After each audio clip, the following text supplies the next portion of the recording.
Hey guys, what is up? As always, it's your boy Blackrue back with another video. Before we get started, let's cue my guy Indigo Saint. Let's get it. Let's get it. Indigo Saint in the building. Blackrue investing. Let's go. Who's this producer? Best believe I was black or invested. With your money, you ain't gotta be guessing.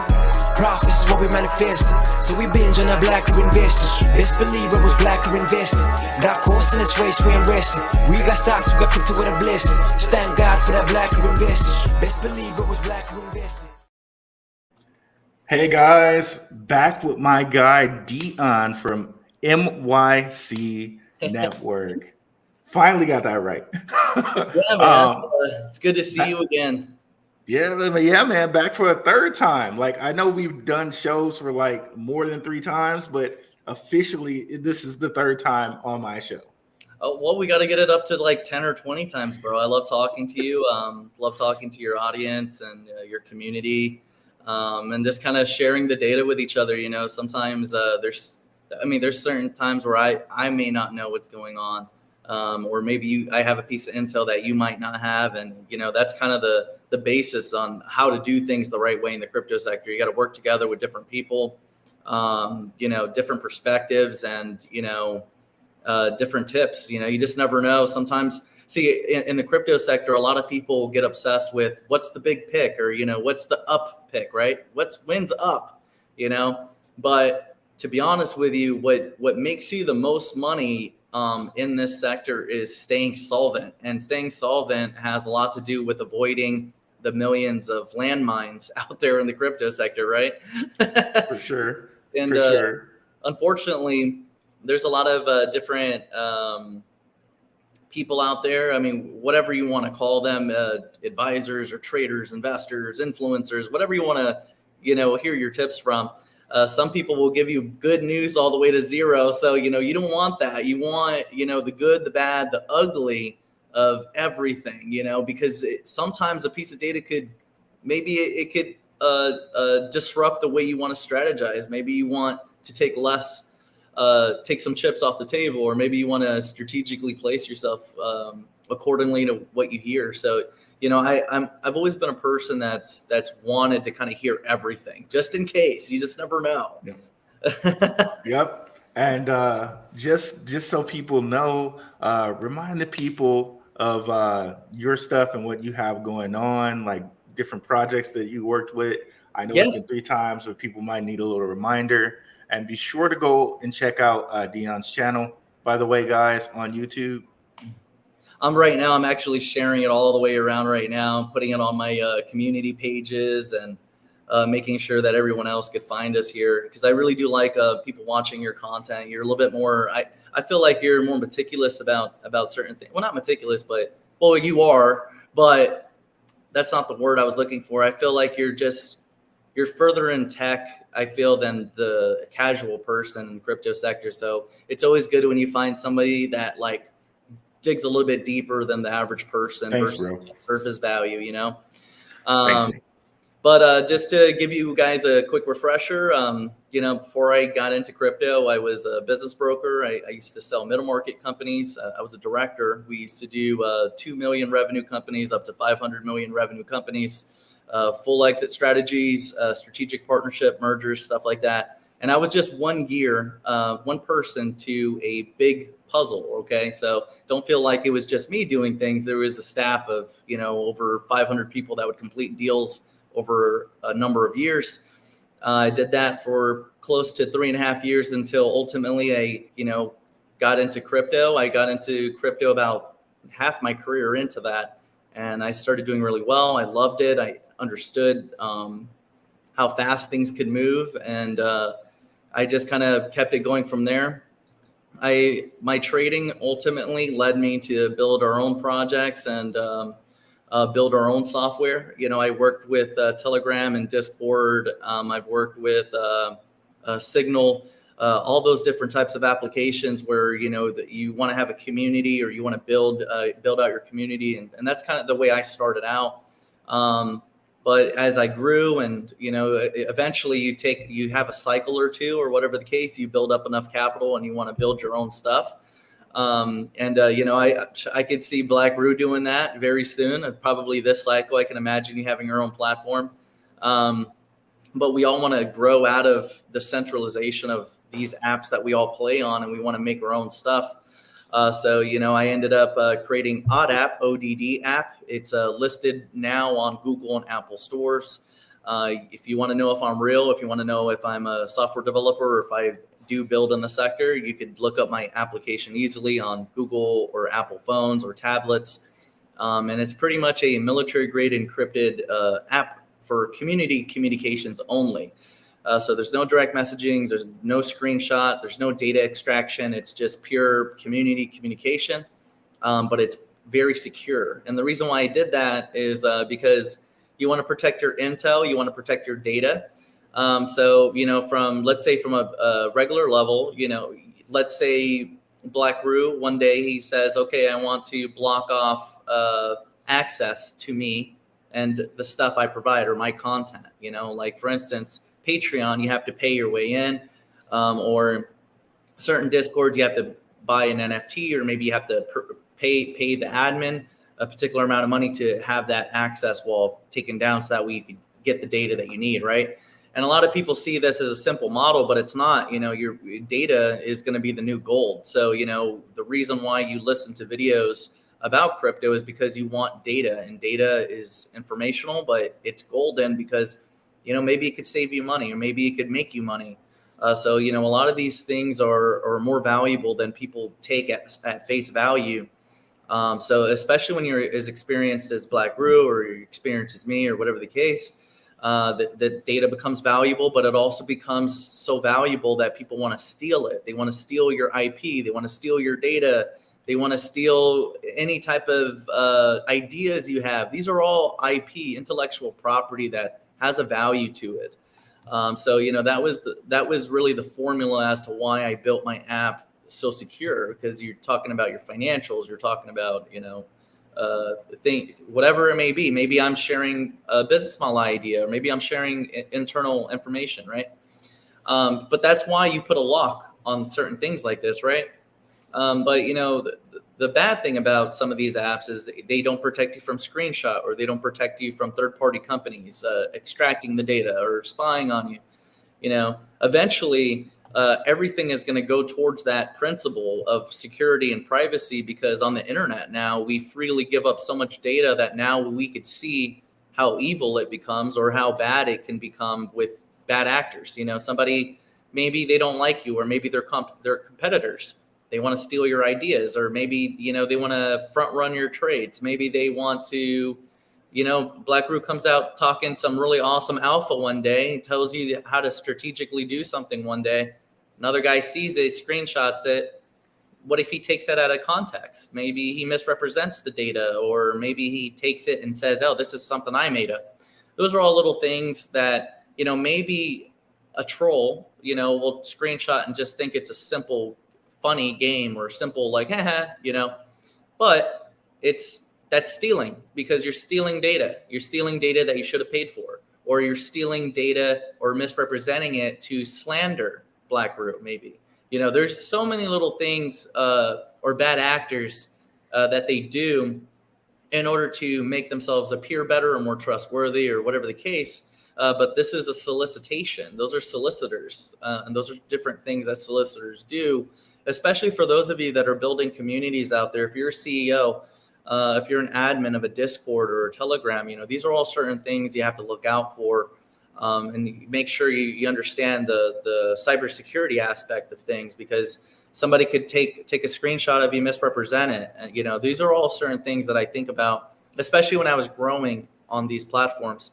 So that's kind of why I designed ODD the way I designed it. And then, through ODD, I want to educate, a lot of other guys that are coming up, like Blackrue, or any of the other guys that we do live streams with, to have that focus, because you guys are growing. You're gonna get to extravagant levels every cycle, and then at some point you want to decentralize yourself out of those common places like Twitter. Twitter is not going to be the only crypto haven. it's actually not a haven at all now. I feel like Twitter is almost like a landmine, or it's really just a trap now. For sure. Sure it is. But eventually, we want to get Blackrue off of Twitter or off of, this platform or whatever platform, and just straight Blackrue, right? We want to just go to just straight, just his brand, his platform. Everything works off of his stuff, so that's going to be ultimately the goal for everybody. And we want to just continue to encourage everybody to be like, hey, all it takes is 1 or 2 cycles, bro, and you're ready to go on to the next step. And these Speaking are all of Twitter, I hear Elon has been collecting a whole bunch of different money licenses in places like, Mississippi, all the different United States here. What do you think about Doge? Okay, what do you think about Doge and its prospects? I think Doge is going to actually do really well. I made a lot of money on Doge when I could buy it for a decimal, and it did its first spark up to, I think, like 3 or 6 cents. Okay. At that time, that was unbelievable money for me. When I saw that happen, and I sold too early. I sold way too early because I could have sold for what I think it went to 25 cents or 20 cents. Man, it went to like 50 cents or something. Yeah, I stopped watching because that's how depressed I was. But I was so excited because I didn't think it could happen. So who would have thought, dude? It was a freaking joke coin. Like sometimes, look, sometimes I mess up too. A lot of people they talk to me that maybe I'm a know-it-all or I'm the expert, but sometimes I wreck myself or I sell too early or whatever the case. But again, these are all going to be new opportunities this next cycle. I feel like we're about to head into that. But I personally, I really disagree with what Twitter is doing. I disagree with Elon entirely. I don't like his ideology at all, because it's like when we first got into crypto, the whole dream was peer-to-peer payments. Okay, the whole dream was permissionless, and a lot of the Bitcoiners, they consistently put in our face, not just Bitcoiners, but a variety of other people like Binance or ETH, everywhere. We have this, first they sold it to us with permissionless peer-to-peer payments, right? And then, they showed us graphs of, look at everybody that we could take out of the equation when it could just be peer-to-peer. This was the dream. This was the religion, right? This was the doctrine that we grew up on. And, and shout out to all my dinosaurs out there, right? But this was the dream that we built this on, this whole playground we built this on. And now, instead of the graph showing the way it's supposed to show, where it just shows, Dion, I'm Dion, right? So Dion to Blackrue, send payment A to B, and that's it, right? Well, the graph, usually they show the graph and it goes like this, and then in the middle, we're avoiding the bank, we're avoiding the payment process, we're avoiding governments and institutions, right? Just to go peer-to-peer. And now what we see is the graph, but now we're going through PayPal, we're going through Twitter, we're going through Google and Apple and all these other businesses that are injecting themselves in between our peer-to-peer payments. And I don't care if it's the government, I don't care if it's Twitter, I don't care if it's Google or Apple. That's not peer-to-peer. Now we have these media groups that, personally I feel are corrupt because they speak against what this is about. They're pushing this idealism that, oh, well, we get to avoid the governments and the bank, right? No, we're not. We're adding more swamp creatures to our peer-to-peer payments. Now we have the institutions, the government, the state, and now we have Google and Apple. Now we got Elon, and now you think about what this does to businesses. Now we're watching, when do we need licenses? Why do we need a license to transact? Why do I need a license to do something that the blockchain can do without you? And you're telling me I need a license to transact or to do a business transaction. See, this is all, to me, the propaganda that's been drummed up against the natural doctrine of what we all grew up on. And I guess we're all going to say it is what it is, right? I guess it was just a pipe dream. But I just feel like a lot of this is going against what we really wanted, and the market's growing and the banks aren't in, right? The banks aren't in, the institutions aren't in yet, but look at what we have without them. Look at everything that we got without them. But here we are, over this idealism of greed that these guys are going to save us by pumping the price, right? Well, that's the problem. They need us. But here we are putting them back, giving them the keys. That's what we're doing. We're essentially giving them back the keys so they could become gatekeepers again, so they can make a monopoly again. We're giving them back the keys. We took the keys away from them, right? And we said, now we got peer-to-peer. We don't need you. And now here we are. Here's the keys, master. Here's the keys. Yeah. It's interesting. Like the blue check mark, essentially you're like giving them your permission for your Twitter identity now. Like you're now paying them to have your own rights to your own Twitter identity. Well, that's another thing that bothers me with this. See, Elon, when he first came out, he was propagated as a freedom fighter, and he's nothing like it. He's a total communist. Like, you take a look at everything he does and everything he is. I don't care what he says, and I don't care about the propaganda profile accounts that make him look like an innocent baby on Twitter every day. He uses Twitter as a machine to make you think he's a good guy, but he's not. Yeah, you noticed that? He's doing Marxist ass shit no differently than the book his wife reads, or his ex-wife, or whatever one that reads that shit. Like, what he's doing is he's punishing people, shadow banning people. Instead of just deleting your account or banning your account now, he's shadow banning your account. And then if anybody interacts with you, okay, this could be a person that's a good doer, that follows the rules and is a good Samaritan, good citizen, right? Yeah. But if this person interacts with you, the shadow banned account, this person is punished over your account. If that isn't Marxism, I don't know what is. It's the same concept as you can't go outside yet because there's too many people not wearing their mask. You can't go inside anymore. You can't go outside. I mean, we would have been able to go outside by now if everybody would have just got their medicine. Everybody could have taken off their mask, but there's not enough people that participated. See, it's the same thing, and a lot of people, when I bring this up to them, they say, look, I'm just following the rules. Well, so were the Nazis. I was just following orders. Well, I'm just following the regulations. I'm just following the protocol to get these products in my body. Like, it's always the same psychology reiterating itself. And people forget that this is exactly the way AI will enslave mankind, through algorithm. Because if you don't follow the rules, Mr. Customer or Mr. User, we're gonna shadow ban you. Oh, it's freedom of reach now. We're gonna cut down your algorithm. We're gonna deboost you if you don't follow the rules.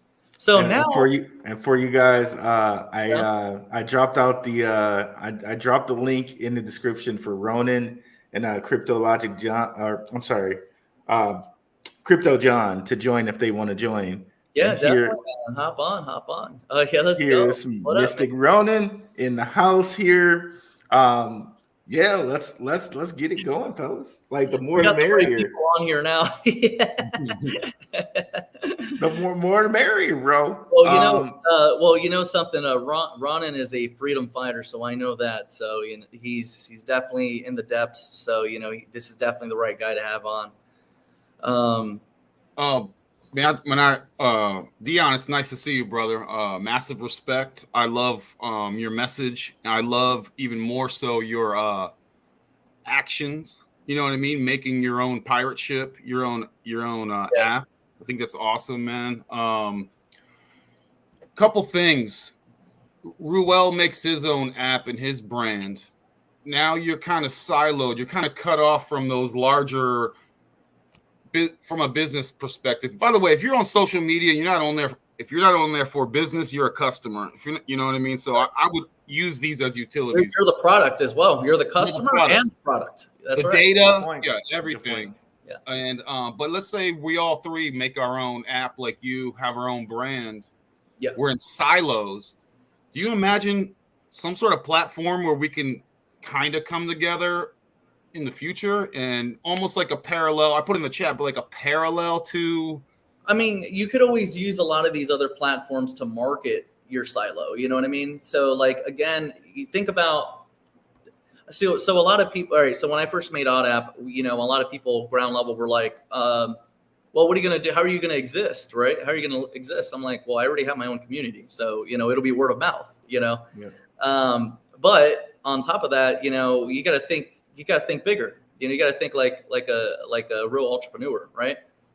In 2004, when Facebook came out, they were their own little silo, and MySpace was the dominant market share. You know, MySpace dominated the market by 100%. And in 2004, Facebook launched, and it was just a regular little browser, right? And you think about what it used to look like back then and how long it took for it to take dominant share. I mean, that's essentially the vision I have for my own app. So, you know, you just have to have that longer vision, you know, where it's like, yes, it's, you know, you might be it might be harder if you begin as a niche application. But again, you know, if you think about where we are, or, you know, let's say you guys make your own app. Typically people move to make their own app before they make their own type of browser website, right? So, you know, websites, you can have a little bit more freedom than applications, because applications, you get stuck on Google or you get stuck on Apple, since they hold that monopoly for now.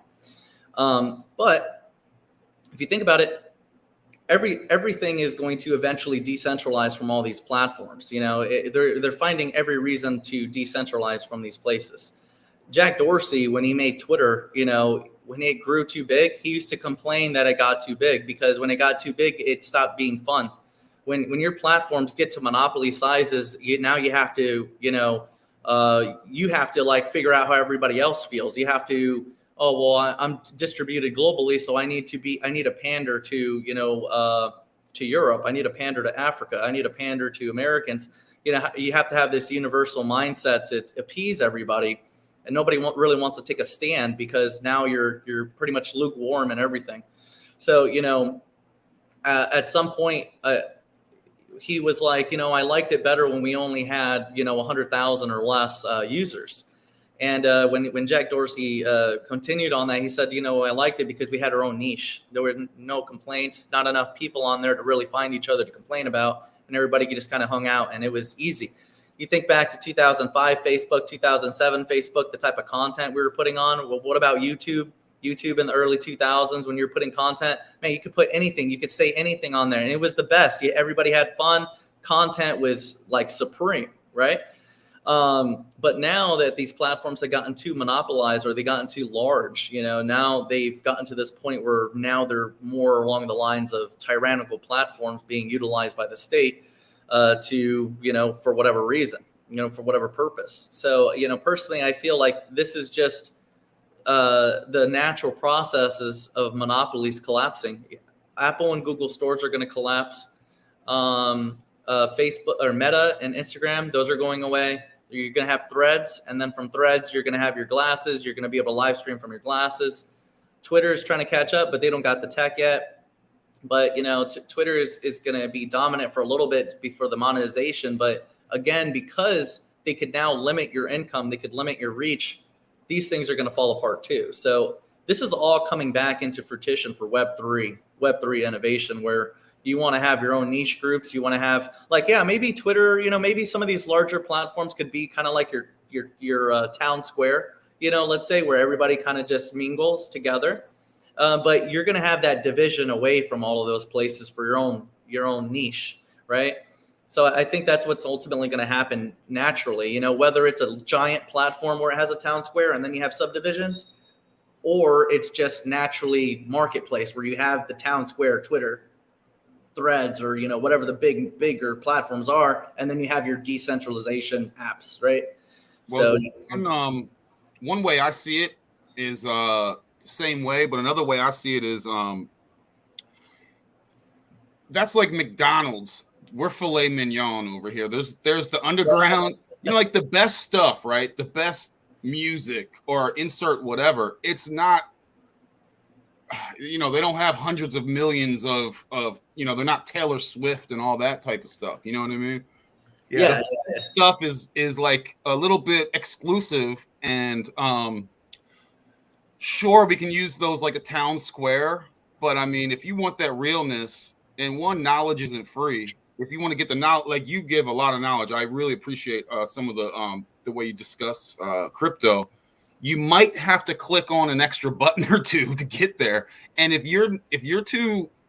that's too inconvenient for one, then have fun. You might as well be watching Fox News or Finance or something like that. You know what I mean? Have fun with that. Well, to expound on that, like I Go ahead. like how you said, Bird Dog, Ronan. I like how you said exclusivity. And I found that out, like having my own Telegram group. It helped me like better serve my own community. I can see the things that they're talking about. I can see the things that are important to them, and then provide that. And then they can ask me specific questions, and it just even helps to better serve them.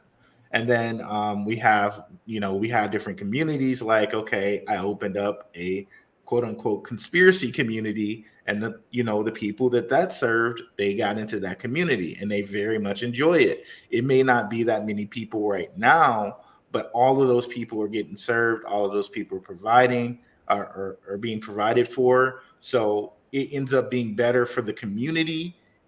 Even though you might not have as much access to people as being on this huge Twitter or this huge other place, you're actually providing more value because more like-minded people are in the same place. My friend, I see people are going to really move away from the phoniness and search out raw, unfiltered opinions, information, etc. Even Din G in the chat. So you don't agree with opinions, that's fine. You know what I mean? But at least we shouldn't be censored because you're not trying to go and report us to the authorities because you don't agree with our opinion, right? So people are going to seek out those that are free-minded. And this censorship, even just self-censorship, you see, and people are going to run from that. There's going to, that pendulum, right? Think about so a lot of people speak against influencers or traders or whatever the case, or trader groups and all that. But these are needed services, because you got to think about it. When you have let's say Twitter, right? Twitter, the influencers or businesses, tokens, the token profiles, they are always going to be very biased in their own favor, and they're also going to try to be as universal as possible, typically, or they're going to try to abide by the rules of the platform. And the problem with that is they're going to give you good news all the way to zero. They're never going to give you that raw, ugly data. We were talking about migrations with Crypto John the other day. So they'll never tell you. Everything's good, everything's fine, but a trader or somebody that's experienced or an investor, right? They're going to understand the process of what happens to the old marketplace going into the new one. You're going to lose value, but you're going to those are certain things that people need to know about, so that way they could divest or move or pivot and wait for the new token to come out or put that capital to use somewhere else while the other token's dying, whatever the case. Those are certain things that people got to know, that they won't learn on Twitter. They're not going to learn those things because that comes from experience, and it also comes from an unbiased opinion, right? I want to ask you, and forgive me if I'm interrupting, because it's relevant to what you're saying. And I was listening to you the last couple of weeks. What do you think about? You did something. I think it was earlier. The last couple of days is hilarious. I love it. Crypto cults and those that are just emotionally attached to their investments. I got caught up in that early on. I came into crypto, and I've been an investor in all assets. For almost 20 years now. Precious metal. I was here, guys, for precious metals 2007, 2008, 2009. I saw silver go from 4 to 47, which another conversation. 47 is its actual elemental table number. That's a whole nother conversation. That's for the conspiracy telegram. But I've never been emotionally attached to my investments beyond the intellectual. And I noticed, man, what do you think about these people, like you're saying, they'll take it down to zero because they're believers. They're in the army, they're in the Marines, you name the group. What do you think about that? I think the reason why they get like that is because they don't have that additional service, So sometimes investors, they stick to only that community Telegram which is a community Telegram that is like completely just for that token. So anything they hear in there is going to be like an echo chamber of good news, right? Because clearly, that's the point, right? That's why you're in that echo chamber, to hear good news and get updates or whatever the case. And they're never going to downplay or downsell a process, or they're not going to be negative about the process, so that way they don't cause like disruption or panic. So it's not that they're scammers. It's not like that they have malice intent. Yeah, I don't think so either. Yeah, and although sometimes there's variables to that. Sometimes they can be malice. Sometimes they can be bad. But for the most part, for the majority of parts, they're not. They're not being malice or anything. They just are doing what they're supposed to do. They're trying to make sure the market is calm as possible during that process, because you're going to go through a lot of turbulence when you're doing currency swaps or migrations or whatever the case. But again, they're not going to be able to tell the people the truth, because it's against their bias. So unfortunately, that's where influencers come in, and that's when and I hate the word influencer. I would say I feel like it's more educator. It should be educator. Yep. Or somebody that's an informant. Somebody that's providing data, or data provider, versus influencer. Because when people say influencer, they try to make it sound like, oh well, I'm just going to follow it because I trust Dion. I like Dion, or whatever. No, you shouldn't say that. You should say, I researched what Dion said, or I like what Dion said because it's true, or because I witnessed it, I experienced it. Like it shouldn't just be taken for blind word. I'm sure there's people that follow people like sheep, but here, like on my channel, I'm sure you guys are the same way. You got to put the data in front of them and say, hey, look, this is where it's at. And, whatever the case, give as unbiased an opinion as you can, even sometimes when I'm too bullish. So, sometimes I'll get into something, I'm too bullish on something. But like, guys, am I being biased here? Like sometimes right. I'll put it out. I'm like, guys, look, I could be biased, but I feel really good about this, so do your own research. Sometimes I'll say those things. Sometimes, if there's a stir in the market, I'm like, guys, we go to zero by tonight. I don't know. It's crazy stuff going on. I'm going to hold my bat. I'm going to do this. I'm going to do that. But, at the end of the day, I don't know what's going to happen. I mean, I'll tell you how I feel, I'll tell you how I feel, whether it's, good, bad, or ugly, but you'll know how I feel. And then you could base your actions on whatever information you get from either me or whatever's around you when you're doing your research. But, by all means, I wouldn't follow exactly the way I move, because again, I'm in my 30s. Okay. Maybe you're in your 50s, maybe you're in your 60s. Like if somebody's in their 50s or 60s, I wouldn't be telling them, okay, well, I think it's a good idea to be playing around in shit coins. You can't afford to lose a little bit older, you're younger, you could probably, take some risks, but again, I don't know that, right? I don't know the viewer. I don't know how old you are. I don't know how young you are. I don't know your situation. So only you know your situation. So that's why you have to do your own things based on your own position. So it's good to collect data, but just try to move on your own expenses. You know what I'm saying? Now, one question I have, kind of in this vein a little bit, is privacy tokens. How do we think those are going to be moving forward in the next bull run here in 2024?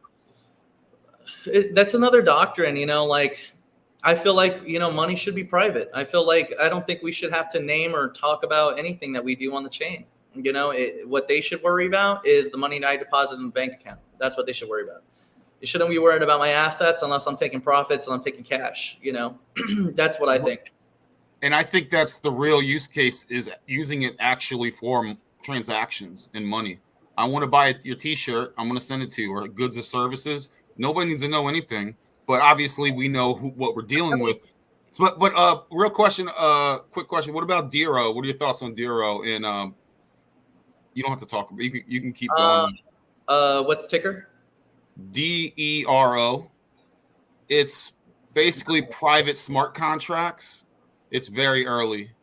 I've heard of that one, but I haven't done much research on it. It's like ETH, but the contracts are actually smart. So if people start building on it, it's private, and it's in that world. A very low cap, it's low cap, and it's one of those big ones that you can do very well in the future on. While he's looking at that, I'm gonna put something out there. So you have a 21 million cap on it. A little bit more than half is in circulation. It's its own chain, right? Yes. Yep. It's proof. Yeah, I mean, essentially, it could scale. I mean, layer ones aren't too bad, especially if it's a smaller cap. I haven't done too much on that particular token, but just looking at face value, only thing is it's a little bit over half into circulation, so that's kind of good. That kind of puts the knife to the neck of the admins, so they're not going to divest as many tokens. And it depends on how many projects are building on top of it. If it's just by itself, it could be very volatile, because now, the admins are going to need to make it cheap enough for builders to buy the token and then build with that token. So, for us as traders, we'll look at the cap and we'll say, okay, it has a low supply. It's an L1. That's pretty decent. That's cool, But if there's nobody building on it, then the admins, the layer one admin, needs to make the token cheap enough for people to buy that token and build on top of that layer. So, my question would be, how many projects are building on top of it? I mean, it's a few, not many. So that's another question. How do you, like Arc Block or like Dero? What it has going for it besides the tokenomics is it's private in the smart contracts. So it's all about private. But like even just Arc Block or any of these, how do you attract people? If I was a dev or an entrepreneur or something, I want to build a Web3 project of some kind. Mm-hmm. Well, I'm sitting, you're looking at Matic or you're looking at AVAX or whatever. And then there's Arc Block. It's like, how do you even, besides marketing, how It depends. Well, it depends on like the model that you're going to do. Cause you could still use Arc Block. You could build on Arc Block and not need to buy the token. The only reason why you would actually need to purchase the token is if you're trying to buy server time, because basically what's happening with Arc Block is they have their own app store. So instead of you using Google or Apple, you would just work through Arc Block. You wouldn't pay the 15 or 30% fee on your revenue. You would be able to have X amount of years on Arc Block, based on your server time. So I think, $2.99 ABT or $5.99 ABT gives you like a year, 6 months. It kind of works like that. So that's really the only reason why you would buy Arc Block if you're going to become a builder on it. But again, so if let's say you bought the tokens to have server time and you built your application on top of that, right? Then at that point, whatever your application is, clearly it's going to be a tool of some sort, or if it's going to be a product that you're trying to sell, well, what are you going to take? You're going to take ABT. So now you built your platform. All you had to buy was $2.99 or $5.99 of ABT, which is like what, $100? So for $100, I could build on Arc Block, and now I have a product. I got NFTs. I can now sell my NFTs and get ABT as a medium of exchange for my product or service. So now I'm building on Arc Block. I'm actually making money via ABT. See? So that's how it works. Now, eventually enough people doing that, enough builders storing value with the Arc Block, it'll build that particular ecosystem. It's a layer 2, but it does have its own mainnet. So what's nice about that is it didn't need to migrate, doesn't need to do anything. It converts the currency into ABT mainnet by itself from ERC20 to mainnet. So it's not going to ever have that migration problem like a lot of the other ERC20s do, where they decide to completely move chain, or they decide to just start another layer 2 somewhere else or on the same chain. A lot of those things can be detrimental to the marketplace. So when you find a project admin that sticks to his token or sticks to that marketplace, that's a really good gem right there. Bluezo BOZ is another admin that did that. He never migrated. He had a cross-chain swap, so that way you don't lose the marketplace between the ERC20 and the layer 0 on Cosmos. So that in itself is boom. There's no migration needed. Now investors and the admin, the builders, they could stay in that marketplace and scale it together. Versus, oh, this one's dead marketplace, we're going to move on to the next one. Oh, this is dead marketplace, we're going to move on. That's bullshit. I disagree. And again, look, a lot of the things in the crypto sector, there's no clarity on how to operate a token. Every admin has different practices or protocols. So it's really opinion right now. And again, when it comes to laws and regulations, it's a consensus of opinions that determines law, right? So, we're not there yet, but me personally, from a builder's perspective and investors, I have an admin perspective, I have a CEO's perspective, and I also have a trader's perspective.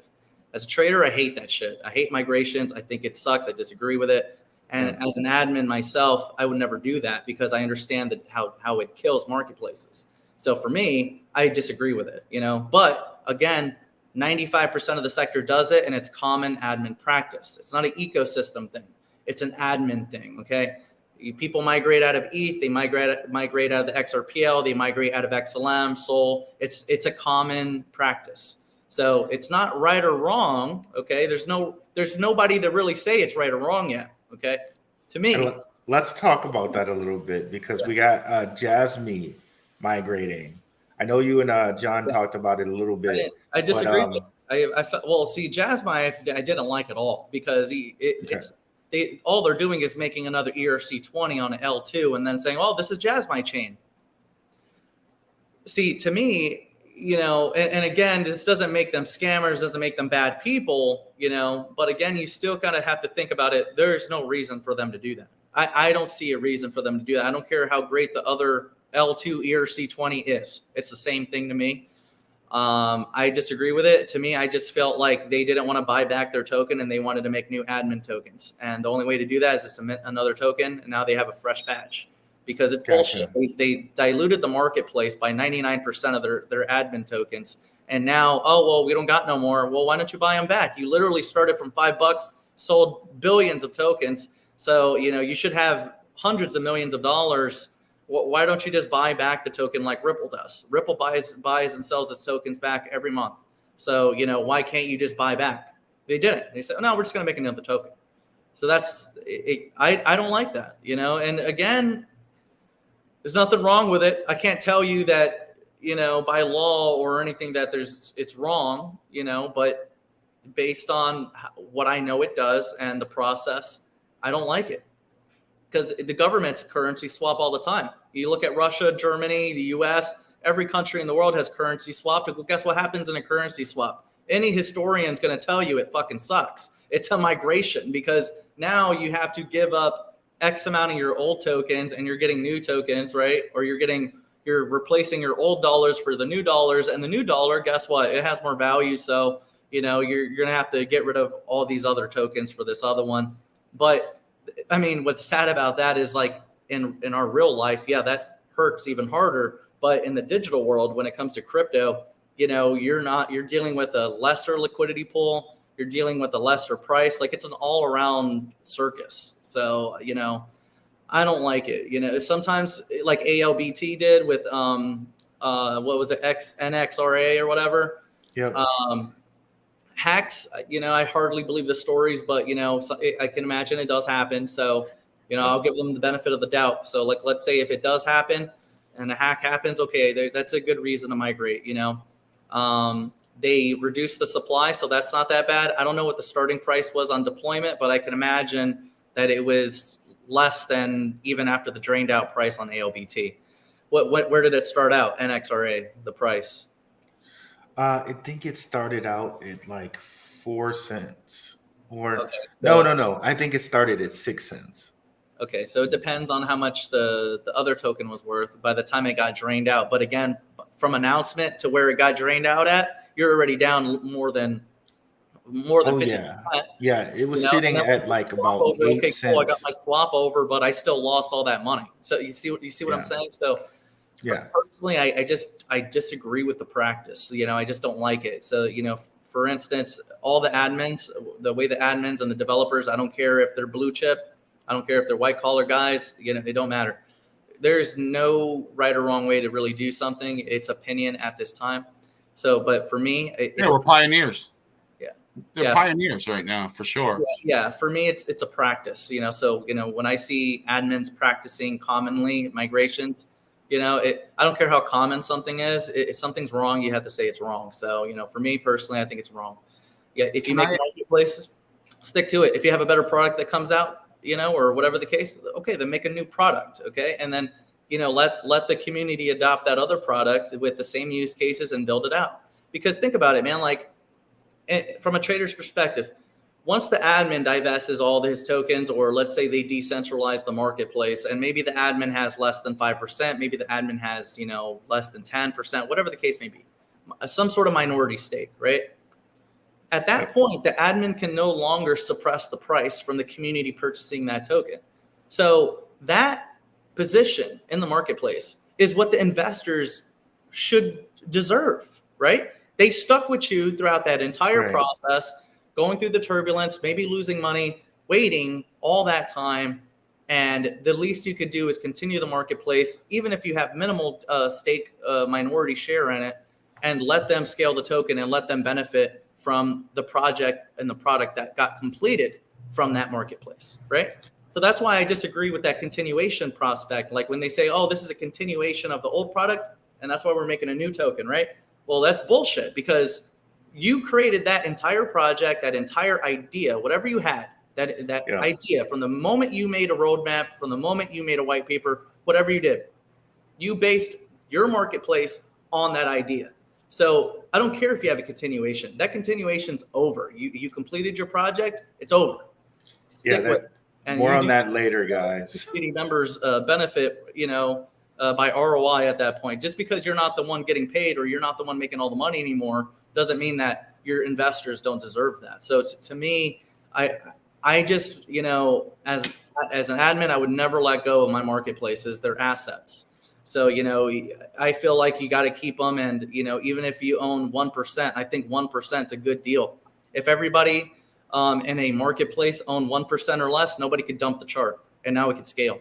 Think about that. So, so that's kind of what makes me bullish on some of these. I know they're kind of like, they're by the end. They're by, those people over there in Davos. But, they're going to have to buy those back at some point in time.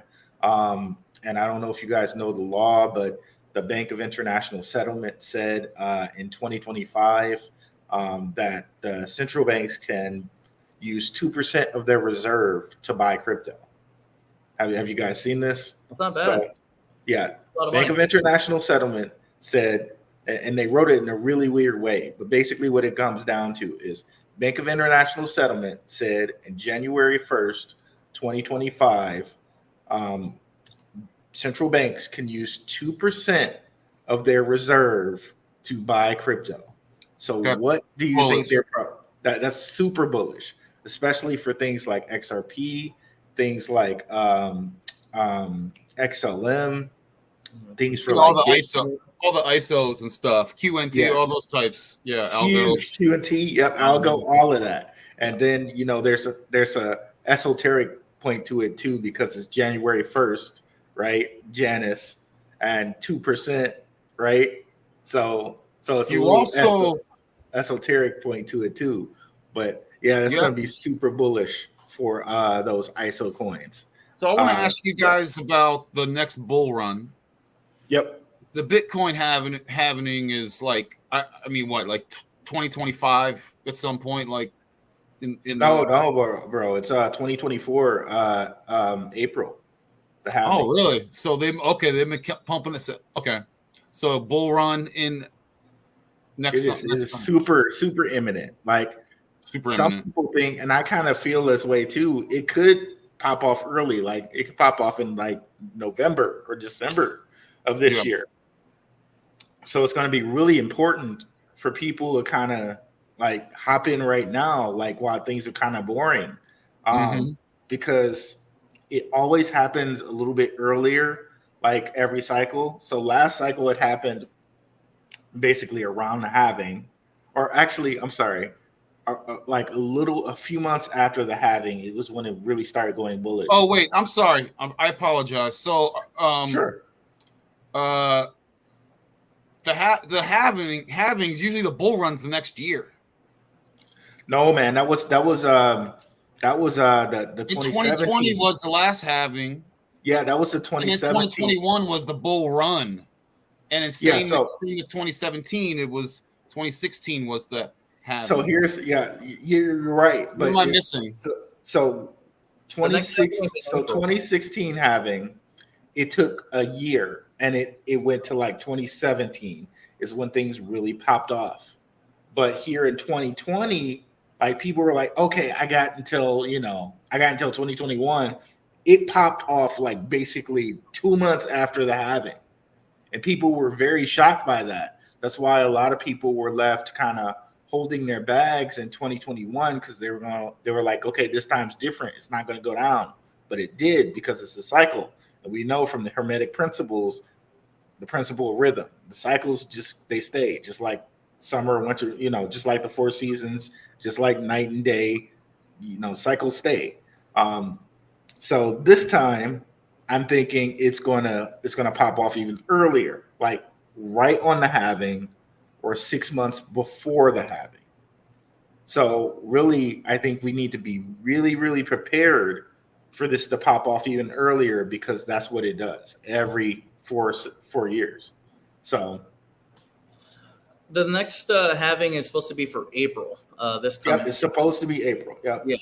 But we don't want to wait for the consensus, right? Especially that's exactly what I'm saying. The bull market or the consensus of halving is you're not gonna get the benefit of price action if you're there at scheduled time. You got to be there prior. So I tell people that a lot too. I've talked to some people. They're like, oh, I don't want to get into the market until like after halving, and I'm like, you're not gonna get anything, dude. Like, you see, these are the people that come back in around those times when everybody's here and they're like, how come I'm not making any money? And they're getting dumped on, because bro, you were supposed to be here a year ago. That's why, so right. I've been collecting crypto, or I divested a lot of my portfolio right before 2021 ended, like at the very, it had to been like December and a lot of January. Okay. Cause I remember strategically, I was like, all right, right before New Year's, and then I could do at least half, and then right when the year breaks on the dot, I could cut everything in half from here, because you're looking at your ROI, you have to pay your taxes on that and all that stuff. But you could, that's a little trick I like personally, where I'm like, oh well, put it this way: if you have 50,000, right? And again, this is not financial advice. You guys do whatever you guys do. I'm not a tax advisor, okay? I'm just saying what I did. So let's say you're looking at $10,000 profit or something. Okay, let's just use a small number, and you sold $5,000 worth of ROI before the year ends, and then 5,000 the next year. Okay, so that's one way to split your total half. You see what I'm saying? So, but again, I divested a lot of that, and I didn't get back into the market. Like I made sure what I like to do when I see that the cycle's ending is, and to be honest, you're always going to wish you took more. But for me, I was like around the 75% range. And, I didn't really get back in until I want to say mid-year 2022. And that was before FTX really collapsed. Okay. FTX collapsed, I think, in October, somewhere around there. But I was still collecting June of 2022 is when I started collecting, because there was so much havoc already with Luna and all that stuff. Yeah. That I started collecting, but I was collecting anything that was already like crashed out, bottomed out. I wasn't hanging out in like popular picks because I already knew they were saturated. But by the way, that Luna, you guys keep talking. I'm going to share something. Go ahead, Alberto. It's fine. That Luna crash will go down in my personal household as legendary, because I was buying Luna when it was at its bottom price. I was on Pancake Swap, going buy, like buying like $10, $20, like $5 worth. And in that weekend, I turned $500 into close to $28,000. This was after I was holding about $8,000 worth of Luna. So I lost $8,000, and I was like, man, and I went back in and turned that 500 into 28,000 on us in like a 24-hour period. So someone said, why should this time be different? I just want to show you guys what we were talking about as far as like the bull run. So what you'll notice is these yellow lines that I have coming down the middle, those are halvings. So bear with me here, guys. So if I go all the way over here to 20, 2017, like, or 2016 is the halving, basically, right? But it didn't start going really bullish until a year later. Okay, this is what Ronan was talking about. So people coming up in this 2020 bull run, they thought they had a whole year, but let's just look at it. So 2016, like May is when it halved, and it really didn't start popping off until like a year later. Okay, now if we come over here to 2020, like it popped off like right away, like right away. Like here you go, you can see October, right? So it halved in May. October was like what, 4 or 5 months later. And really, you could say it could have popped off even earlier than that. But we had Rona. We had Rona here, which before Rona, it looked like it was about to spring and keep going. So keep that in mind. So there's all kinds of black swan events that could also get weird. Right. Like, I mean, we have an emergency test for the U.S. Soon, and that's going to be tomorrow at 2 p.m. And then today, I think it was today that Russia practiced a nuclear drill. And then I don't think they've released the Mt. Gox funds, and they haven't released the Celsius funds either, I don't think, right? So, I mean, if you're perfectly honest, like, I'd rather hold assets that are still turbulent. I don't have stop sale or stop losses or anything like that. You know, I know a lot of people do that, but I don't. I'll just buy whenever the dip comes or whatever, but I'd rather be in the market than out of the market, and I'd rather be out of stable coins than in stable coins, personally. I know a lot of people don't like that, but again, you know, even when Terra Luna was like the most popular thing in the world because of its yield, I was still out. I didn't want to deal with it. I just don't trust. I don't trust any of those things. I'd rather just hold the asset itself. It's like when me and Blackrue were talking earlier. It was like talking to me about the ETH and Bitcoin ETFs and all that stuff. And all that, although that is bullish for the market, you know, you start thinking about like, well, you know, it's just you're talking about selling a lot of paper contracts over the supply of what we actually have, you know. And although that may be profitable for the institution, that might help what we have a little bit, but it's not going to help when one day a lot of those paper contracts get sold, because you got more supply in paper contracts than you do the actual commodity. You know, so you know, there's something I was thinking about the other day. I was like, man, this is the beginning of the small. I mean, right now we're going to be okay, you know, with the paper contracts on Bitcoin and ETH. But I think in the future it might be a problem. So for all of you guys who don't know, Ethereum just had ETH futures open up today, and ETH futures are just paper, and that's what Dion's talking about there. Like just paper, you don't really have to hold any of the underlying ETH to have the ETH futures. Okay, so conceivably, the price of ETH can be manipulated by that paper, and I know people like shout out to the gentleman of crypto, Bitcoin Zay and King. They talked about it when the Bitcoin ETF first came out. The Bitcoin price went down. Okay, so these ETFs, they just came out for Ethereum. Maybe we see the Ethereum price go down. So that'll be something to watch. They've done this and are still doing it in the precious metals market, silver. So fundamentals like supply and demand are out the window that's one way how they can manipulate.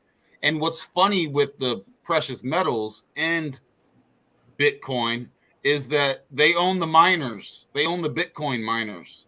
They own the precious metals mines. It's funny. Yeah. And now they're manipulating it. They're not new to this. They know how to handle and manipulate. Yeah, I mean, you think about the way the beast claws itself around everything. You know, it don't matter if you call it gold. It don't matter if you call it silver. It don't matter if you call it Bitcoin, ETH. It's all the same process to them. You have a asset, and now they want to tie their little tentacles around it. You know, so we got to deal with that. But I do think I think in the good scheme of things, I think we're in bullish territory. We're early enough where I don't think a lot of these problems that they're going to create down the line in the future, we're going to have to worry about. I think I feel like if you're here for the next 5 or 10 years in crypto, you're pretty much going to be set as long as you stay the course and you stack. Because a lot of times, a lot of people say, "Well, I need to know when to get all the way out." And I'm like, dude, you're not looking at this the right way, because ultimately you do want to collect a lot of these for the rest of your life. You want to collect a lot of these no different than your IRA or your 401k. However, I do feel like you should probably Take profits, though. do L1s on that only. Take profits. Yeah. I was telling that XRP, I was telling them, man, when it went to like 90 cents, I sold almost all my XRP that I had left that I didn't sell. Nice, bro. And I bought it back at like 50 cents. $2. I think it broke $2. I think last cycle. I think it was. Well, I'm just talking about a month or two ago, like 2 months ago. Oh yeah, nice. I saw that. Yeah, when it judge. See what they won that case, right? They won it, right? So they won the case, right? There's no continuation or like nothing, or like they just straight up won it, or no. There's other stuff. It's a big it's a perceived win, but if you look at it, it basically didn't say anything. It basically said it's a security and it's not a security. That's essentially what the judge said. It's like it's a security and it's not. And you got to speak legalese. I don't think. They can't. See, first of all, they can't even legally tax this shit. They can't. They shouldn't even be able to tax the trades. You should only be able to tax what goes into the bank. There's no regulations on this, so Bro, they want to tax your lemonade stand. If you have your daughter selling lemonade, they want to tax that. So they actually shouldn't be able to do that. And then on top of that, what was the other topic we were just hitting on? I had something to share. I lost it. You were talking about just now taxation. Well, we were talking about you were talking about. So ETFs. I said take profits, ETFs, and you said the mindset isn't so short term. When do I get out? You were talking about that's not the right mindset. No, but we're just on this taxation topic, but I lost this other angle that I wanted to share. I hate when that happens. You guys ever have just yes. So just to clarify for you guys, it was basically like they said, okay, secondary sales of tokens are not a security.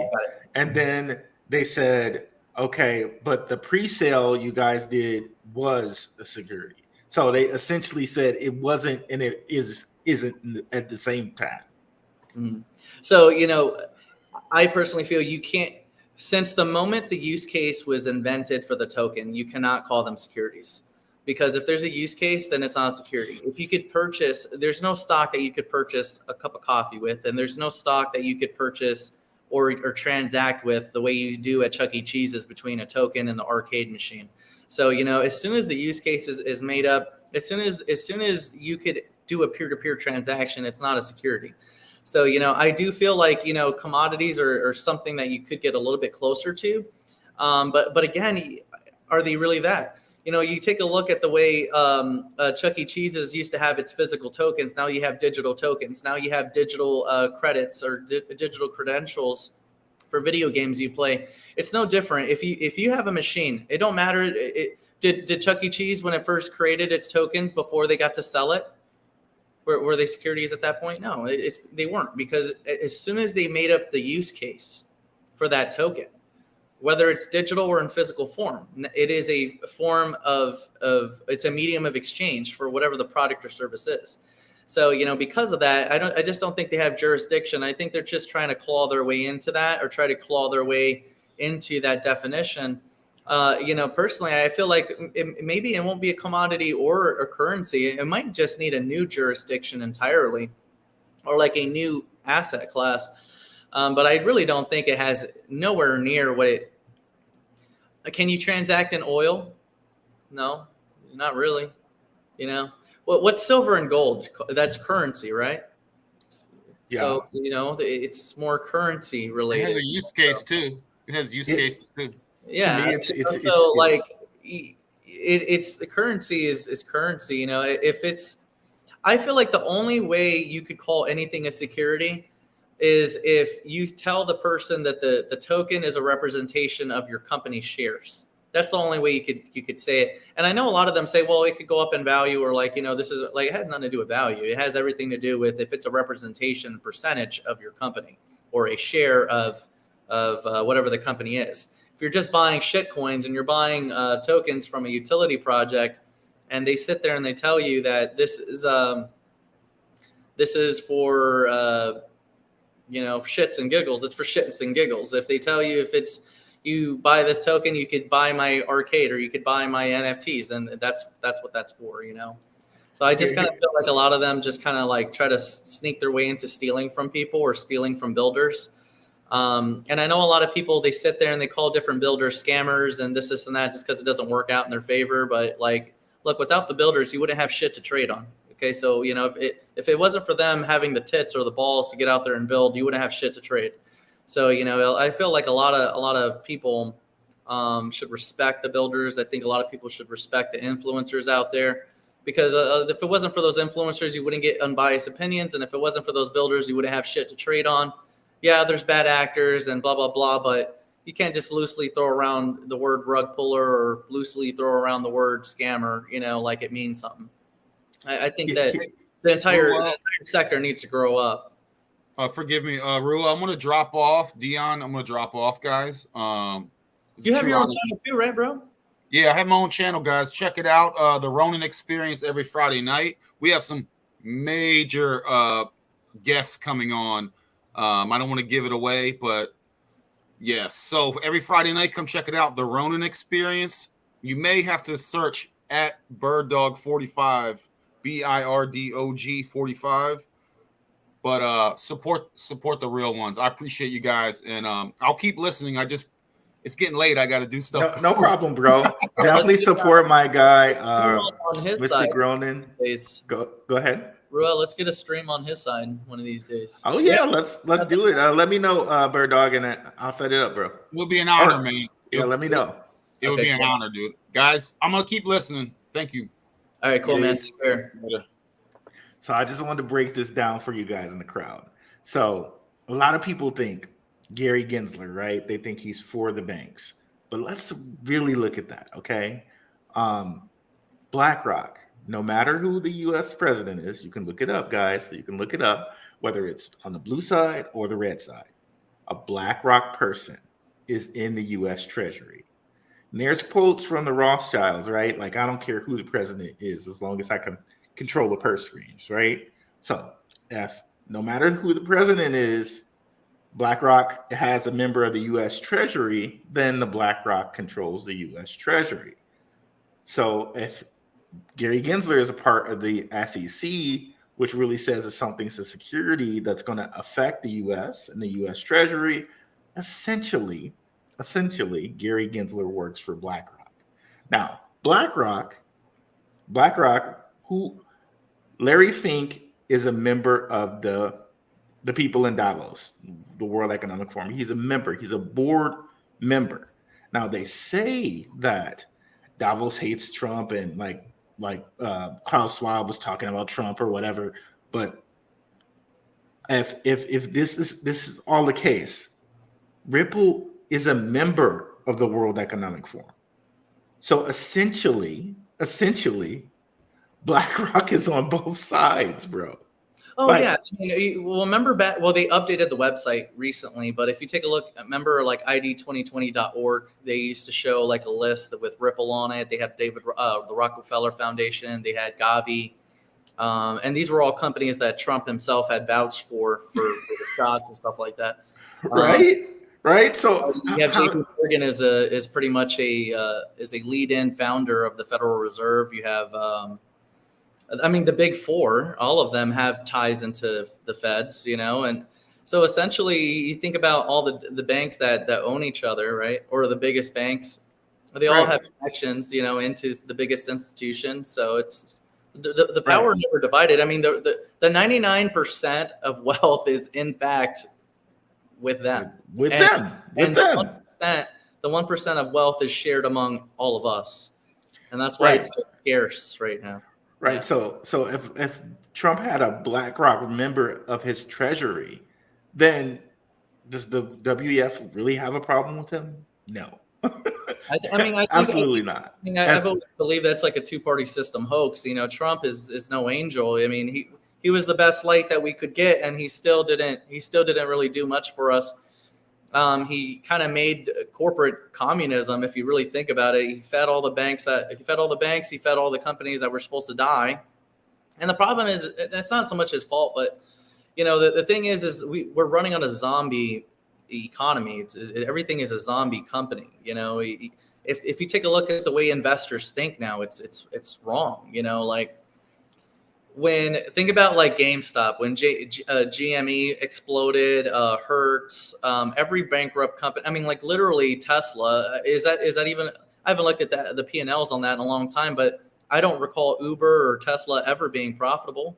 You know, Twitter, they say that's supposed to be in the profits. I doubt that too. Like, I think a lot Tesla, of these this is like, this might have been its first year of profitability, like this year or last year, but it's not doing that great right now as a stock.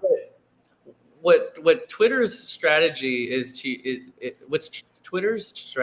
do is make it to where they pay enough people out to where they could write everything off and then profit on the returns of taxation. So a lot of these companies are all state owned or state ran at some point. And this kind of like goes Amazon, like concept of like Elon doing what he does. Like, it's like everybody forgot that Twitter was state ran from the beginning. Facebook was state ran from the beginning. Yep. Everything Elon has and does has been state backed, state owned. You don't think they own him too? Like, you know, there's just so many, you know, there's so many people that I know like him or like other figures like him, and I don't get it. You know, a lot of these philanthropists, okay, let's say, they're not really working in our best interest as of late. No. You know, they're trying to introduce products to either control us or, you know, products that are going to either dehumanize us between somebody else. You know, everything is going to be going to that health status sort of thing, or, you know, it's a whole nother conversation, but you know what I mean? No, I get you, bro. But that's, and not like I'm bashing on Trump. I don't believe in any of those sides. I believe they're all the same thing. Like, oh yeah, absolutely. I agree 100%. I don't think Trump's our friend at all. Ron DeSantis. I mean, if you really think about it, Ron DeSantis, Trump, and Biden are all the same people. Right. They really are. They're the representatives of Israel. So, you know, I really don't see them as Americans at all. They're completely bought out. Trump's first campaign was really ran by one of the casino moguls. They pretty much funded his entire campaign. So, you know, a lot of these things, you really look at it, and we have a lot of foreign state actors controlling a lot of our politicians and our government bodies. And until we get our organizations. Until we get like full-blooded Americans from root to implementation, we're not going to really see a lot of change. We got too many anchor babies in our Congress as well. You have entire empires structured into our system, you know, so that's why I feel like, you know, the whole anchor baby thing with the immigrants, they should apply that ideology to Congress, because they got their entire families in there. And now it's just like a family empire made on tax dollars. So, you know, we got to get people from the ground level up there, you know, that with no connections, like just straight new everything is what we need. We do need that reset, but like in the Patriots' favor, you know, not in the destroy all the farmland area type stuff. Right. You know? This carbon footprint stuff is kind of creeping me out, you know. Let's talk about crypto. You know, what picks are you into right now, bro? I haven't talked to you in a long time. You know, what's the main fuzz right now? Well, I talked about one. I'm very heavy on Caspa. I like it. There's another block DAG called Tessera. The symbol is TARA. It's a block DAG, just like CAS, but it already has smart contracts going right now. TARA. So TAR with the A at the end of it. Oh, okay. Wait. Just say the ticker again. I'm sorry. TARA. Terra. Yeah. Oh, okay. It's pretty fresh one. Is this L1 or L2? L1. Well, it's a block DAG that is Ethereum virtual machine capable, and it also has smart contracts. I mean, I think it looks like a good one. I mean, the circulation's not too bad. It's a brand new token. It's a L1. That's not bad to me. I think it looks good.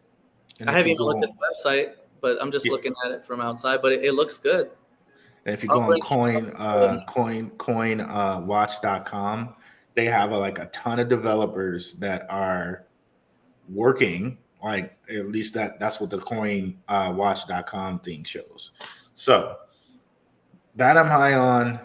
Cass I'm high on, and all the ISOs, especially Quant. I'm really believing in Quant. Where's the Terra one listed? Where's it listed? You can get it on. Oh God. Okay. It looks like that one. I wouldn't mind buying that one. Yeah, you can get that one on Bitmart, and yeah, like I'm thinking black DAGs are gonna blow up. I've been so lazy, man. Like I see I could get on Gate.io and all these other exchanges, and I'm like, man, back in the day, I would just download exchanges left and right and just buying different stuff. And like now, I'm just like, a lot of them you can't use over here now, man. You can't use KuCoin over here at all now. Oh, I know. Unless you got a VPN or something, I think. But I haven't. Well, as soon as I heard they were going to do KYC, I stopped using it anyways. But you know, I mean, all I've been using is just MetaMask. I played with Pulse Chain a little bit. ETH, just a lot of ERC20s. Pretty much anything that's on Coinbase, I've been. Because like the problem is now for me is like I'm more focused on just building out my own projects, and I'll dabble like on OddApp. People in the utility section, they talk about like a variety of different picks, and meme coins. There's a bunch of picks they talk about, and I'm kind of just at this point now where I just kind of want to focus on our community. I want to focus on just our projects. But that's not to say that they don't talk about a bunch of picks. I mean, they probably mention 50 picks a day in utility, probably thousands of picks on memes and all that. But that's what's good about it. Like I've kind of slowed down in that sense. So, and I do think that, I need to deviate, or I need to pivot my strategy for me personally. Like a lot of our guys, they play with a lot of different L2s. But I'm kind of getting so busy to the point where, like, if I do want to hold long-term bags, I think I should just stick with L1s and hold those for long-term, because I just can't trade anymore. Like I used to trade a lot, and even when I try to make time to trade, I can only trade by itself. I can't do everything I do and trade it. I have to turn everything off. Like the last 6 months before this month started, I was like messing around with a bunch of meme coins because I saw like a lot of the liquidity was entering the DEX at the time. We had a real big influx. So I started doing a lot of quick trades and all that stuff. I couldn't do anything except look at the screen and watch shit coins and trade. That was the only thing I could do. No time to do anything else. And that's so stressful. But I went through 6 months of that. I made a good amount of money, doing that. But man, it takes a toll on you. And now I'm at this point where I'm like, dude, I don't even want to move anymore. I just want to like hold some, call it a day. Like I bought Algo. Like I actually bought Algo. Like Algo's a good. It's always been a good pick, but I sold out of that so long ago.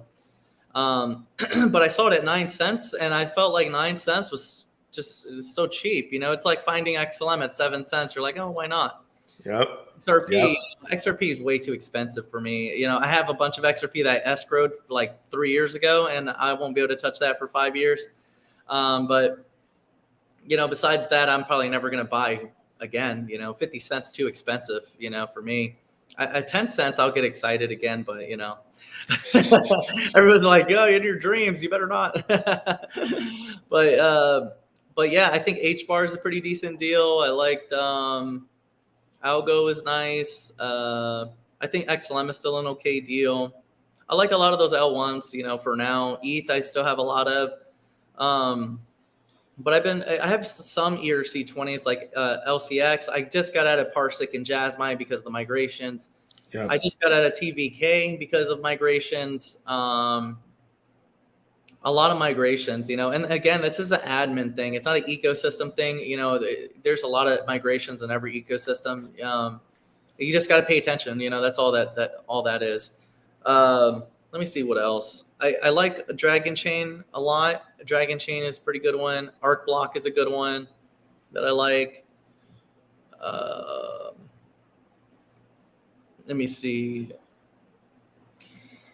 One that I've been keeping my eye on, if I could get it cheap enough, is OGN, and it's basically like it's partners with Amazon, and it's its own little store. So it's going to be kind of like another type of eBay sort of store. If it gets cheap, I've heard of that one before. What is it? What is the name? Origin token. Yes, yeah, I've heard of that one. Yes, yeah, I made decent money on it when it first came out. I think launch was 70 cents and it went to about $1.50 or something like that at the time. And I sold out of it, you know, but like I always kept my eye on it because I felt like it was a decent one.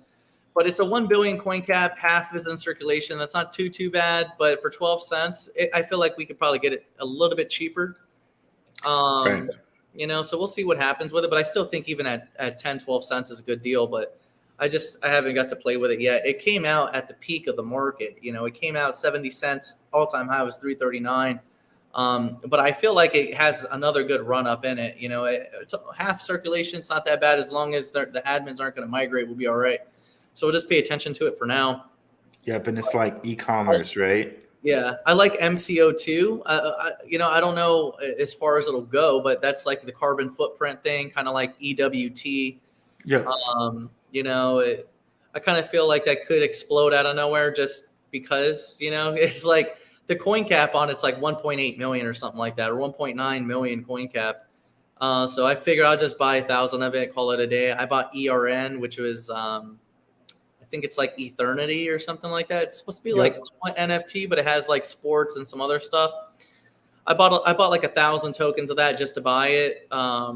You know, just like some of these little ERC20s with smaller caps just to have them. But, you know, for right now, I've been really deviating away from holding some of the ERC20s that are like a little bit older or like they have 50 or 70% in circulation already because I'm afraid of migrations and nothing's going on right now. So I've been putting a lot of my excess capital back into L1s and holding it there because I know nothing's going to move, you know. You're not gonna have migrations typically, you know. You could at least hold it for a while, like, and that's kind of where the positions that I'm trying to get in right now because I'm just becoming way too busy to trade. So I just want to just be in those XRP, XLM, Algo, ETH, Bitcoin, you know, those types of picks. Your layer ones, CAS. I think Terra. That's a nice pick. I'll probably get some of that too. You know, just stuff like that is kind of where I'm going to aim for because for right now. Market's very turbulent. I'm too busy. I can't really watch like that. I can't research a lot of projects right now like that. Like I could do some skims, look at it, make sure it's good. Okay, I'll hold this. But, you know, for some of these L2s, I just can't right now, you know. Yeah. But, you know, it is turbulent time. So I do feel like holding a lot of your capital in those L1s probably be a better service to you than L2s at this time. We'll see. Yeah, I agree. And it's like, go ahead. Unless they're brand new. If they're like a year old or less, that's okay. It's all right. Yeah, I agree. Like, I know a lot of people are going to be looking for the home run, but like right now, like I think if something can give you like a 10x, like it's a great play to look at. It's 10x was like great. If you look at all the prices right now, a lot of people think we might get another dip. At this point, I don't know. Maybe a little bit, but I would like it, but I doubt it unless there's some sort of event. I mean, Bitcoin's already on its way up. I mean, some people say like we could maybe see like a 10K Bitcoin. I'm like, I don't know about all that. No, that's not. I think it's not. It's not going under. It's not going under the low, which was like 15. I think 10K was like that last chance. Yeah. Yeah.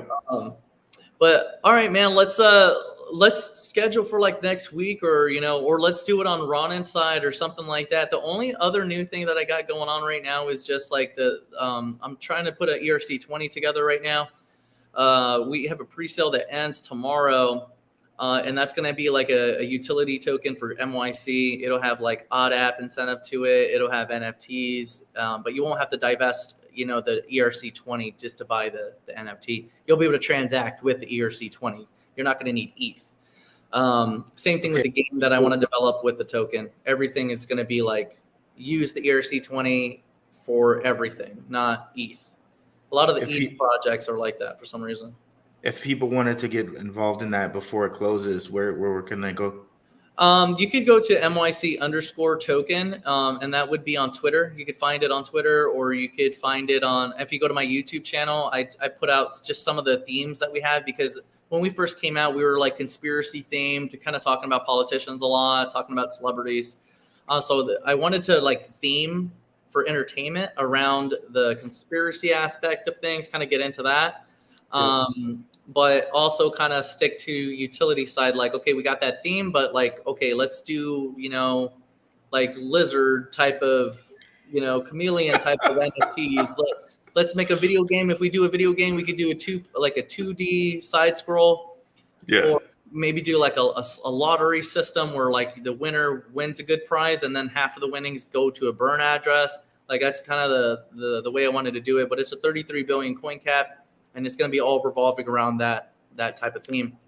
But I would check out, yeah, you could check out but we do release some cool data. I mean, see, the cool thing about our memes is a lot of them are real. Like they're real, like things that you could, for instance, like there was a meme that got put out yesterday. Like the NBA commissioner is a BlackRock representative. Like just stuff like that. Like, just, is he? Huh? Is he? Yeah. You could take a look at the NBA commissioner. He's like literally a representative. So, bro. You get to get an idea of the way like banks culturalize countries. Just cool little fun facts like that, and just the rituals and all that stuff. But we added the utility aspects to it. But it's going to be a fair distribution. The most allocation I'll have is 6% only. And then I'll be using a majority of that percentage for anything that we need, like whether it be marketing, listings, content creation, any of those things that we need. And then the rest is going to be like everyone has their own fair share, So I'm hoping, because I told my community, I'm like, hey, let's try to keep a distribution on the holder list at a fair amount where, nobody could really dump the chart. It's keep it fair and kind of make it more of a community token, and then grow the community around that and have a fair distribution, and then scale it out from there with use case and doing spaces with for conspiracy. And that's kind of what I want to do. Like, yeah, I could always share a forecast economically, right? But I want to still go back to the roots of the way MYC started. The way we all started was like, what brought us together was conspiracies, because that was around like Event 201. That was around shutdowns, and I want to go. Okay, bro. Yeah, see, nice. Yeah, I want to kind of get away from that. Like, yeah, okay, bro. Like, let's all hold a fair distribution. Okay, let's get that part out of the way. Okay, now let's focus on let's talk about what we really like talking about. So that's kind of what I want to go back to, man. Like, kind of tired of the trading shit. I kind of want to just build something real and grow out real stuff. Like I'm past all that already. If we have real software now, we have our own stuff. So it's like, kind of want to do something bigger for us now. Speaking of rituals, did you see what happened with Jimmy Butler yesterday? No, I didn't. Jimmy Butler. He showed up to camp. He's my Miami Heat star. Last year, the whole thing was like playoff Jimmy. He's so good in the playoffs.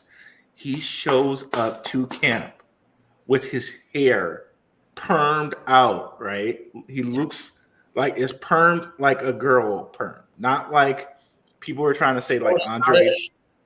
Like they were trying to say. Look at what happened with Taylor Swift and that football player, right? Yep. It's all propaganda. Jimmy Butler, he had one eye covered, the whole one eye symbolism stuff, right? All of the all the time, he had one eye covered, black eyeliner on, So it was such a humiliation ritual for him Oh, to do that first day of camp, one eye covered, like, a feminine. Oh, yeah. it I mean, was. well, they did the same thing with Travis Scott. I mean, when Travis Scott was walking with Rihanna in that magazine cover, they had him holding the baby and having her guide him.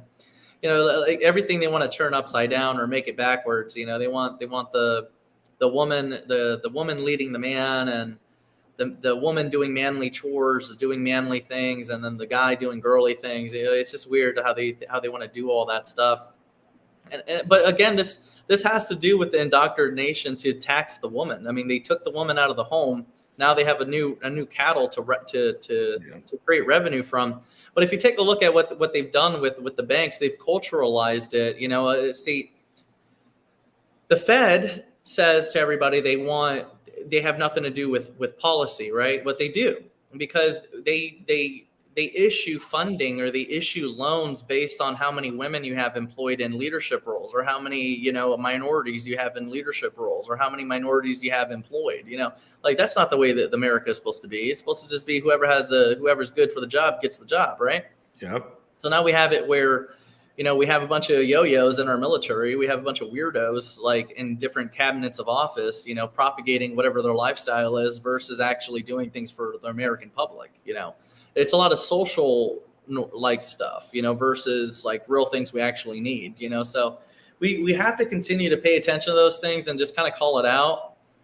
But they are culturalizing the country by funding, but you will start to see more men, not get a job. You're going to see more men unemployed and more women employed. That's what we're going to see. I mean, like for instance, for me, I go to the grocery store, I go to the fast food restaurant, I go to any sort of restaurant, any sort of establishment now, whether it's Home Depot, Lowe's, it could be anything, cops, fire people, all of them are girls, a bunch of women, but because whoever the higher up is, they get told, hey, if you want funding or you want, less rate, you have to hire a woman, or you have to hire. Otherwise, you'll have a bad ESG score. Fine. So, but that's what it's going to turn into. I had a friend today. He's like, dude, I can't find a job. I don't know why. Like, I have credentials, I got experience. I can't get a job. And I know him. He's not a lazy guy. He's a salesperson, so he already has that, go-getter mentality, but nobody wants to hire him. But everywhere he goes, he's like, dude, there's like a bunch of girls hired, or, just a bunch of random ass people hired, but they want to hire me. So it's getting tough out there, so we just gotta become business owners. We have to become entrepreneurs. For those of us that are men that want to continue working, sometimes it's going to get harder. A lot of people are getting laid off if they're guys. So us as men, we have to find another way, or try to exert value somewhere. Because what's funny is a lot of women, right? We're going to be going into this idealism in the West where women want like a higher stature man. Well, a lot of men are not going to have jobs. The average man right now, 24, 28 years old, is living with their mom and dad right now. So and the high value men are like, these women are way too masculine, so I'm going overseas to find an actual feminine woman. Yeah, I mean, next decade, I can imagine we'll see more like house husbands, and we'll probably see men. We'll probably see men putting women on child support, in the future. That's what we're gonna see. It's gonna be weird. I see it all coming. House husband, bro, not the house husband. I'm telling you, I see it. I see it happening already, man. So, but dude, it's always awesome to talk to you. Let's schedule another one for next week, man, and we'll do it on maybe Ron inside, or maybe we'll do a panel with a couple other guys and shoot it out. Sounds good, bro. Sounds good. All right, then. Thanks so much for coming through. Be sure to go over to Dion's YouTube, guys. And guys, catch me tomorrow. I'll be on the Gentleman of Crypto at around 6-ish Pacific Standard Time. And again, thanks for coming out, Dion. Shout out that commenter wrote, SHX is a nice one too. That's a good pick. Yeah, absolutely. I just saw your comment off the clip there. Yes, SHX is a nice one too. Stronghold, I don't have any. Okay. Yeah, I don't have any right now, but that is a good pick. Tammy is very awesome. I've talked to her a couple times. Very cool lady. So. Ooh, Stronghold. That's a stellar pick too, right? The Yep. stellar Find it on payment. Blackrue. You could get it on your Lobster wallet. You know, Nice. Stronghold.co though. Stronghold.co if you're using Lobster. Don't be buying any of those other 20 duplicates out there. You're gonna get rugged. Okay. Right. So speaking to you from existence. All right then, guys. Catch us next week. We'll be somewhere either on Bird Dog's channel, the Rona Experience, or or on my channel. I'll give you guys information about that in my Telegram. We'll get you which you guys can- on our channel on our side. That's cool too. Yeah, or on Dion's channel. So check me out in the Telegram. It's completely free to join. The links are in the description. And catch us next week. All right, we are out. Peace.